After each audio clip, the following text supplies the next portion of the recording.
Pokémon Ruby, the game known for two things, Groudon and Team Magma. Groudon, a legendary being famous for having drought as his ability to fight Kyogre, and in Pokemon lore, known to create the land that Pokemon has as of today. Team Magma, known for wanting to create more land so people and Pokemon can use it for a better life, and wanting to use Groudon to help achieve that goal. With this game leaning in so much into the sun and land, I have wondered how the game would be if my team was built around the opposite of the theme of the game. With that in mind, I'm going to beat Pokemon Ruby with a full rain team. Now, before we talk about how I achieved this, we're going to talk about the rules for the challenge and something special at the end. The rules for this challenge is pretty simple and also pretty complicated at the same time. The main set of rules for all my challenges, now and for the future, is for one, that I can only use trainers for experience to level up. And the only time I can use wild Pokemon for training is for EV training, or if I get soft locked and I need to level up to continue the challenge. Another rule is that I can only use heal items that all trainers have. For example, if Roxanne has a potion and a full heal, then I can use a potion and a full heal for my Pokemon in my fight against them. Outside of battle, I can use anything I want. Just in battle does this rule happen. Next rule is that I cannot overlevel past the next gym leader's ace. For example, if Brawly's highest level Pokemon is level 22, then I cannot go beyond level 22. After I beat him, then I can level up to Watson's highest level Pokemon. And then the final rule for the basic rules for challenge is that I have to change my battle mode from shift to set. Pokemon already has this for the game's trainers. Online battles and even competitive battles have it to where you have to hard swap Pokemon if you want to switch Pokemon, so we will be doing this also. Since this is a rain challenge, we do have extra rules in place. I can only use Pokemon that can learn Rain Dance naturally, have an ability that is affected by the rain, or have a move that is affected by the rain. I'm not going to count that rain boosts water type moves because I feel like it takes away from the challenge a little bit and makes it more of a water type challenge than a rain challenge. I do believe that is all the rules for this challenge, and the special thing I wanted to say for after the rules is that I wanted to remind everyone to subscribe to the channel. Turns out only 16.7% of everyone that watches my videos are subbed, and I do want to try to make people's day better with some funny content that can also be pretty cool to watch. Also, please like the video as it does help with the video reach out to other people as well. With that little thing out of the way, let's get into the meat and potatoes of the video. We get riding in the back of the moving van, rocking back and forth as we finally come to Little Root Town. Our mom helps us stumble out of the van, lets us know to set up our room and go visit our next door neighbors. We learn that the professor's family lives here and that he has a daughter named May. She tells us that she helps her dad from time to time again, which prompts her to tell us that she has to get ready to go help her dad. As we go back outside, we hear some commotion from above the town and it turns out the professor is being attacked! He tells us to quickly get a Pokemon from his bag, and we learn quickly that he has nothing but Lotad. Lotad is a Pokemon you can actually find in Ruby version, but it can work for the challenge because it learns Rain Dance as Lotad naturally, and he has the ability Swift Swim, which doubles speed in rain, and Rain Dish, which heals me for 1/16 of HP every turn in the rain. Maybe you heard about me doing this challenge and you wanted to give me a good starter for the challenge instead of normal starters. Who knows?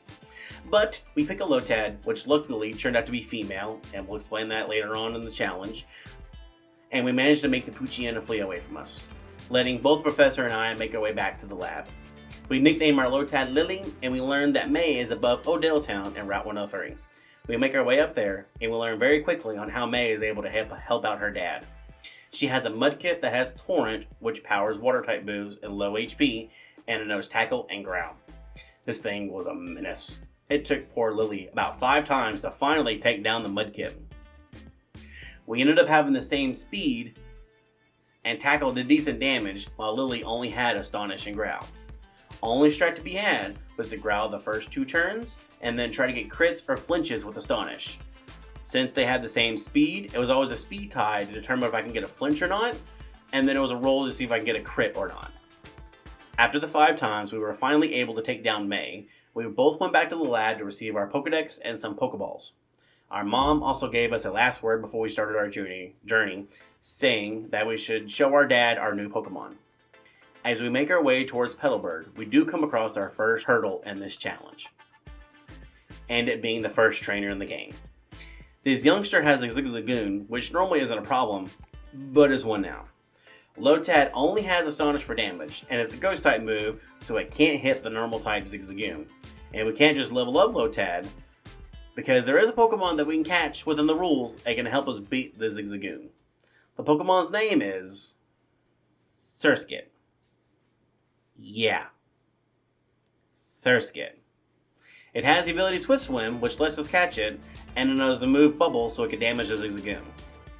There are a few things about Surskit, though, that did make me not want to catch it. One thing it being that I can't use Masquerain because it loses Swift Swim and gains Intimidate. It doesn't learn Rain Dance naturally, and it doesn't learn any moves affected by the rain. So it would have to say a Surskit. And 2, it has a 1% encounter rate. A 1% chance. That's a 1 out of 100 chance of finding it, and I can't evolve it. But now I needed to continue the challenge. Dang it. I swear this Pokemon knew that I needed it to even have a chance of continuing the challenge, because it took me about 9 to 10 minutes, with speed up, to find one before I can catch it. I did count how many Pokemon I encountered before I could find it, and it was the 124th encounter that I did.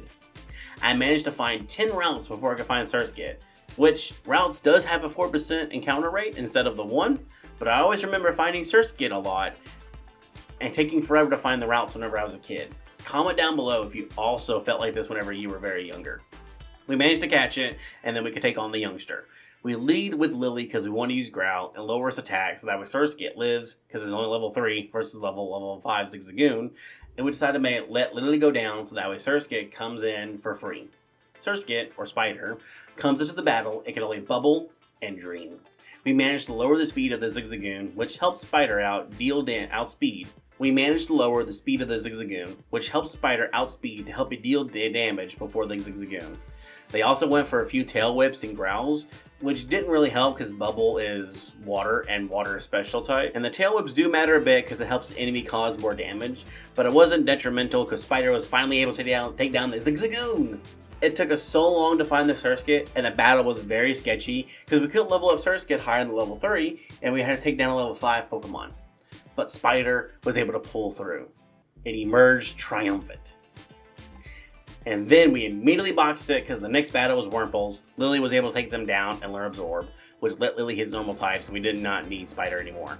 If you haven't liked the video yet, like the video for Spider. It came in clutch. It could use a love at the box. With Lily learning Absorb, we continued our way past Petalburg. We talked to her dad and helped Wally catch a Pokemon. We went through Petalburg Woods and helped a random dude, and finally landed in Rustboro where we could take on the first gym.